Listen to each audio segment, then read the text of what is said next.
Hi, this is Brian. Welcome back to Philosopher's Notes TV. Today, another great book, The Way of the Fight by Georges St. Pierre, GSP. The Way of the Fight, GSP, no subtitle necessary.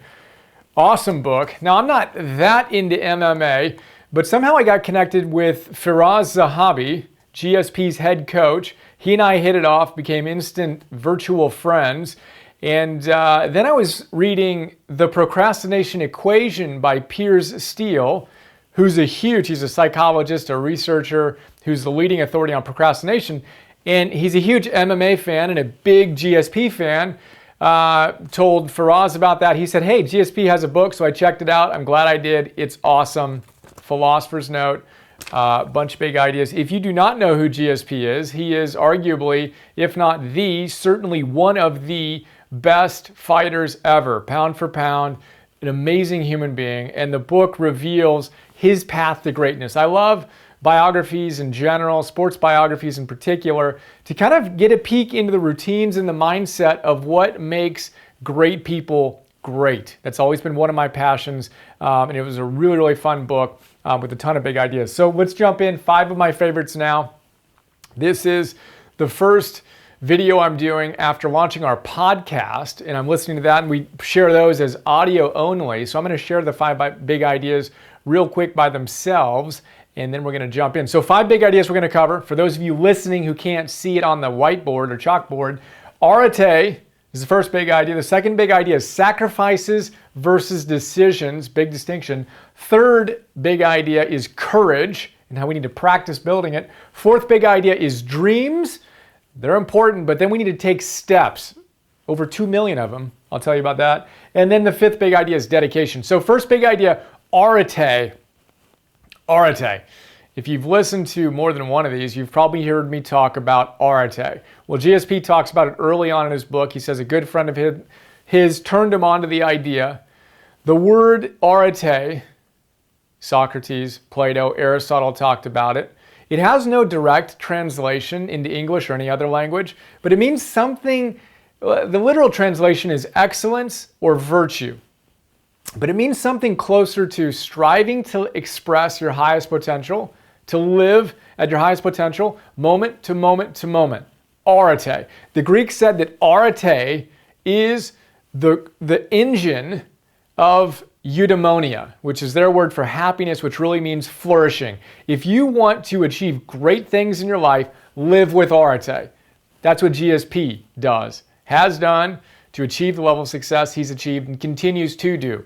How do you show up and connect to that engine within you that's propelling you to express the highest version of yourself? That's arete. That's the first big idea. In our interview with Jonathan Haidt that we just shared, about the big ideas from his great book, The Happiness Hypothesis. Jonathan's one of the leading positive psychologists. He's literally the editor of the positive psychology journal called Flourish. And he talks about arete. This is it. If we want to flourish, if we want to express our highest potential, we need to connect to that idea of expressing our highest version of ourselves consistently, which is what my work and these sessions are all about. Second big idea is a really good one. So you're committed to living a great life, right? Well, what's your dream? What's your goal? GSP tells us, jokingly, if you don't have time to read the whole book, you're not interested in it, know this. You need to set a goal that inspires you. You need to set a realistic plan to go for it. Then you need to execute that plan. Then you need to repeat it. That's the roadmap in a nutshell. Now, when you do that, when you create your target, I keep on coming back to the Greek word telos. We're teleological beings, right? You have your target, right? Then you want to hit that target. You're committed. As Stephen Cope describes it in The Great Work of Your Life, you have a sacred calling, that dharma, the purpose, your mission in life. GSP's mission, and people thought he was crazy. We'll talk about it in a few minutes here. They thought he was crazy when he said he wanted to be world champion. His dad said he thought he was nuts. Right? But that was just a vision he had in his head. He could see it. He had this target. And then he decided to shape his entire life around achieving that goal, to become the best in the world at what he does. And then when he made that decision, he tells us he was no longer making sacrifices. It wasn't a sacrifice to go for this target. It was a decision. He decided to cut off a ton of things from his life. He didn't party anymore, he trained. He didn't waste time, he did what needed to get done. And he opens his book, and I'll talk about this in the last big idea about dedication. He opens the book with his routines and what he does on a day in and day out basis and how it's absolutely consistent. He does this, then he does that, then he does this. He gets home at the end of the day, he does this and this and this and this and this, and he goes to bed and he starts again. But those weren't sacrifices for him. He was committed to something bigger than himself, and he simply decided. Remember the Latin root of the word decide. Desire literally means to cut. He cut off things that were not part of his mission. He wasn't making sacrifices, he was making decisions. It's a really cool distinction. Sacrifices versus distinctions. The third big idea is courage. So I often mention the fact that when I read a book, I'm looking for one word that the author comes back to again and again and again. I mentioned with Mastery, Robert Greene's great book, his word was intensity. I don't know how many times he said intensity when describing Da Vinci and Darwin and the Wright brothers and all these amazing, great human beings. They were intensely committed. And then Idan Ravin in the last episode, the Hoops Whisperer, he works with LeBron James, Kevin Durant, all these superstars. And his word was greatness that he came back to again and again and again. He wants greatness out of his athletes and out of himself. GSP's word, somewhat surprisingly, was fear. Fear was the word that he came back to again and again and again. It's amazing, right? This is the world's best fighter who's talking about his relationship to fear. And he shares some amazingly powerful wisdom. And for me, as a guy who used to be afraid of everything, I was so nervous in high school. I'd literally bring 2 shirts with me to school because I knew I was going to sweat through the first one before the first period was over. That's just how I was. Super nervous and afraid of everything. And I thought something was wrong with me. I thought everybody else was fearless, and particularly the people that I admired. And before I studied this stuff, I absolutely would have thought GSP was fearless. How else can you get into the octagon and do what he does for a living? But the reality is, as I've studied this more and more and more, and as GSP shares in his book, only idiots are fearless. Crazy people are fearless. As David Reynolds says, super conservative, awesome, Zen plus Western therapy guy, he says anyone who says they're not afraid of anything is both stupid and lying. One of my favorite quotes. Anyone who says they're not afraid of anything is both stupid and lying. GSP is a huge fan of Aristotle, who tells us that there's a virtuous mean, right? So there's a vice of deficiency, and then there's a vice of excess. And Aristotle told us you want the virtuous mean. You want what's right in the middle. So when you look at fear, if you have, or courage for that matter, courage is the virtue in the middle, right? Now, courage is a healthy relationship to fear. If you have too little fear in your life, you're going to be rash. You're going to be careless. If you discount it too much, you're not going to be virtuous. But if you have too much fear and you let it just kind of overwhelm you and you drown in it, then you're going to be a coward. That's a vice of excess, or a vice of deficiency in this matter of too little courage. You want to find your virtuous mean, but that requires us to have a healthy relationship with it. And again, the stories that GSP shares are amazing of how he constantly, in the past tense and in the present tense, finds himself and puts himself in situations that he's afraid. And when you talk about mastery and deliberately practicing where you're putting yourself outside your comfort zone again and again and again, you have to have a healthy relationship to fear. You have to have a growth mindset and a confidence that's earned by continually doing that where you trust yourself. And you know that you might get knocked down, but you can get back up and you can handle whatever it is that you're currently afraid of. It's a really cool idea. The other thing we talk about in the note is the fact that how do you build courage? Well, you build courage the way you build anything else, through practice. And Aristotle says that excellence, aka arete, is not an act, but a habit. It's what we repeatedly do. So when you find yourself afraid of something, quit telling yourself a story that something's wrong with you. Nothing's wrong with you. It's a condition of the game, and it's a condition of trying to live a great life. If you want to completely curl into a ball and go crawl into bed and not get out, okay, maybe you'll be able to avoid some fear. At least pretend you're avoiding fear. But if you're committed to living a great life, you're going to experience it, and then just practice facing it and getting a little bit stronger day in and day out. I'll share a link to a video that I have on how to conquer your fear. We're not going to go into that right now. But the lesson I want to share right now is GSP, one of the greatest fighters in the world, has an intimate relationship with fear. And he said when you truly embrace it, it becomes a weapon. You can use it to your advantage in powerful ways because it's constantly challenging you to grow, and you know you can handle whatever life gives you. Fourth big idea, dreams and 2 million steps. So dreams, I mentioned before that GSP had this vision, this dream of being the best in the world at what he does. And people around him thought he was crazy, but he could see it. And then he just got to work. And he has this great line in the book where he says, look, I knew that if I wanted to hit my goal and live my dream, I'd have to take the first step. And then I'd have to take another, and then I'd have to take another.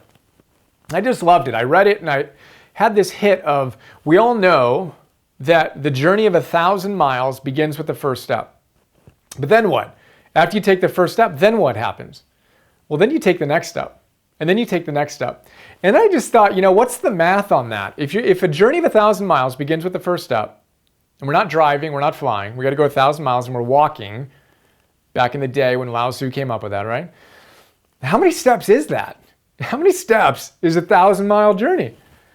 The quick math, if you are, I'm 6'1", right? It's about a 2.5 foot stride length or so. Do the math on that, and if I did my math right, it's about 2.1 million steps. So when you have this big dream, super excited about it, you got to take the first step. That's the most important one. And then the next step is the most important one, the next one. And get prepared to take over 2 million of those steps if you want to actualize your potential. That's our fourth big idea. Dreams with hustle and hard work, which is the fifth big idea, dedication. GSP tells us that he said if he's proud of himself for one thing, the quality that he likes the most about himself, I think is how he framed it, is his dedication. He says, if I've achieved greatness in anything, it's my dedication. He said, I've never been the fastest, I've never been the quickest, I've never been the strongest, but I'm dedicated. And that's what I'm all about, is just making the execution of my routines and the decisions that I've made to structure my life in such a way that I could achieve what I wanted to achieve and to be so dedicated to that the success was inevitable. That's what he was most proud of. That's what he thinks is the quality that most embodies who he aspires to be, dedication. Absolutely love that. And what's exciting about that is you don't need to be the fastest or the smartest or the quickest or fill in the blank for whatever you think other people have more of. He said, look, you do this enough and you realize there are a lot of people who are better at any one thing than you. But you can be the best at dedication. That's not an inborn thing. That's a practice. It's something that we can cultivate via practice, which is what Robert Greene talks about in Mastery. Intense commitment to optimizing and actualizing. So there you go. Quick look. Dedication, dreams, be willing to be a little crazy, and then back it up with 2 million steps worth of effort. Courage. It's not about not having fear. It's about feeling the fear, doing what needs to get done, and practicing getting a little bit better at cultivating that virtue day in and day out. Sacrifices versus decisions. Victims say that they're making a sacrifice. So I can't watch TV, or I'm not going to spend time online, whatever. When we're truly creating our ideal lives, we make decisions, we cut off things that don't support our mission, and we celebrate that. And then the first big idea, arete. Let's express the highest version of ourselves moment to moment to moment as we optimize and actualize. Hope you enjoyed. What was the big idea that jumped out at you the most? How do you make that a bigger part of your practical life day in and day out? Get on that, and I look forward to sharing more. Have another awesome day. See you. Hi, this is Brian. I hope you enjoyed that PNTV episode. A lot of people don't know all the stuff I do beyond these free videos I share on YouTube, so I thought I'd do a quick video to give you an overview of our membership program that you can get access to and get a ton of other stuff. So here's a quick look. $10 a month, join the Optimal Living membership program, you get instant access to 250 Philosopher's Notes on some of the best Optimal Living books out there. Old school classics, positive psychology, modern stuff, mindfulness, peak performance, purpose, neuroscience, wealth, etc. And what you may not know is that in addition to the PNTV episodes, I create PDFs on all of these great books. So 6-page PDFs. Let's take a look at one of them. Joseph Campbell. You want to figure out how to live your hero's journey. Well, this is a great place to start. I basically pull out my favorite big ideas, riff on them, connect them to other books and other ideas, and help you apply this wisdom to your life today. That's what the PDF looks like. Again, we have 250 of these on all these different great books. And then I record those PDFs as an MP3. So you can listen to that MP3 while you're on a walk or working out or doing some errands or whatever. That is Philosopher's Notes. A lot going on there. And then in addition to Philosopher's Notes, you get access to Optimal Living classes, Optimal Living 101. Idea here is that all those great teachers come back to the same big ideas again and again and again. I distill those ideas into classes. Super practical, fun, inspiring classes ranging from Habits 101, Confidence 101, Getting Stuff Done 101, Meditation 101, instant access to all those classes. And then future classes include Relationships 101, Energy 101, Purpose 101, Business, Goals, etc. Those are our full-length classes. And then I create micro classes, 2 to 3 to 5 minute little bursts of wisdom on my favorite great ideas from these great books across the domains that you want to optimize in your life. So we have dozens of these so far. I create 50 new micro classes every month and 10 new Philosopher's Notes every month for $10 a month. So we're blessed to have thousands of members who are enjoying the program and sharing some incredibly kind words with us. And super simple, $10 a month, cancel anytime. Would be honored to be a bigger part of your life. And I appreciate your support. And here's to optimizing and actualizing.